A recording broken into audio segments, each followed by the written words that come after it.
So the temple that Ezra led to be rebuilt was a huge spiritual boost to the returning Jews.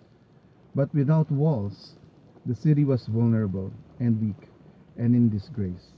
So broken down walls and burned gates was not just a security problem at that time, but it was a sign of great disgrace and humiliation. And so the people of God lived this way for almost 100 years. And this is where Nehemiah comes in.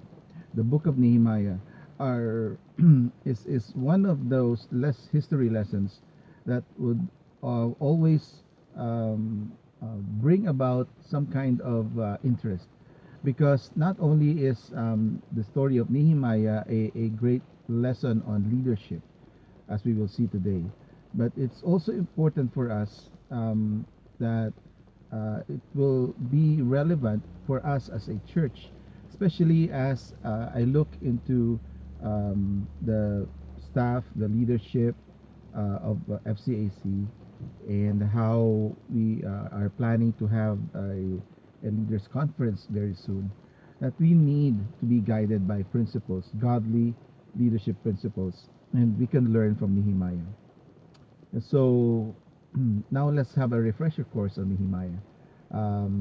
Nehemiah was a Jew who was born into captivity. He must have been very successful and um, uh, very trustworthy, because it says that he held the position of a cupbearer to the king. And so what that means is he's one who would risk his life, and someone that the king would trust with his own life. So he held a great position, a very significant position in the government.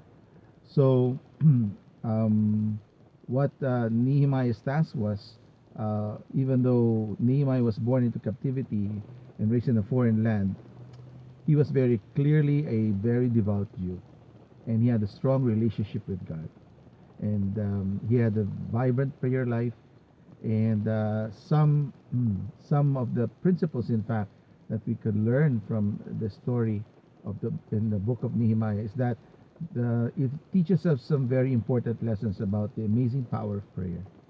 That when Nehemiah heard about the problem in Jerusalem, first thing he did was he prayed. So the question is, do we as leaders uh, first think of praying and fasting as a first activity to do before all the planning goes on? So this is something that Nehemiah did. He prayed, and when presented with the problem, he didn't start by brainstorming solutions. He went straight to God. And any good leader will turn to God for solutions first, and any godly leader for that matter. And some of the things that Nehemiah asked God was for very big things, and he prayed with faith and with confidence in what God was going to do. Also, this book reminds us that no matter what the circumstances around us, God is still in control. You see our world around us today, full of uncertainty. Again, we are in Waterloo, orange color code, meaning there's some restrictions going on. But in other places, like in Toronto, they've been upgraded to a code red. And we look all around us during times in our lives when we are faced with a crisis, and leadership isn't what we might want from our political leaders. It's important to remember that God hasn't abandoned us. He is still on the throne. And as we will see today, one very important thing about Nehemiah is that he's an important and case study in effective and godly leadership. So we will talk about today leading by rebuilding. Nehemiah chapter 4. And Nehemiah was trustworthy. So um, he developed a plan, and he led with God in mind. And so we will see here at least four things, four traits that Nehemiah had that we all as godly leaders should also have. Number one is Nehemiah had a tender heart. He had a tough hide. In Nehemiah chapter 1 verse 4, it says, "When I heard these things, I sat down and wept." And for some days I mourned and fasted and prayed before the God of heaven.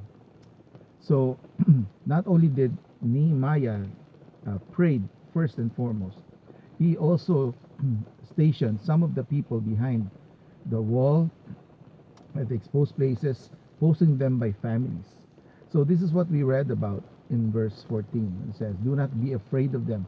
He probably stood up on top of those large, big rocks from the wall, uh, and he said, "Do not be afraid of them. Remember the Lord." First thing is he told the people to remember the Lord, who is what? He's great and awesome. So he knew his God. Therefore, he wanted to remind the people who their God, his God is. And fight for your families, your sons and your daughters, and your wives and your homes. See, friends, we cannot move on in leadership without the backing of our families. Our family should be the ones who will be our first and foremost, our prayer warriors. And that's the first thing that Nehemiah had. He had a compassionate heart, uh, based off his leadership from his family, but he also had a tough hide. He was also tough. And in verse chapter 6, verse 9 of Nehemiah, it said, "They were all trying to frighten us, thinking their hands will get too weak for work and will not be completed." But then he fought. He fought for their families. He fought against those who opposed him. And so this is what we learn, the first thing that we learn from Nehemiah's life.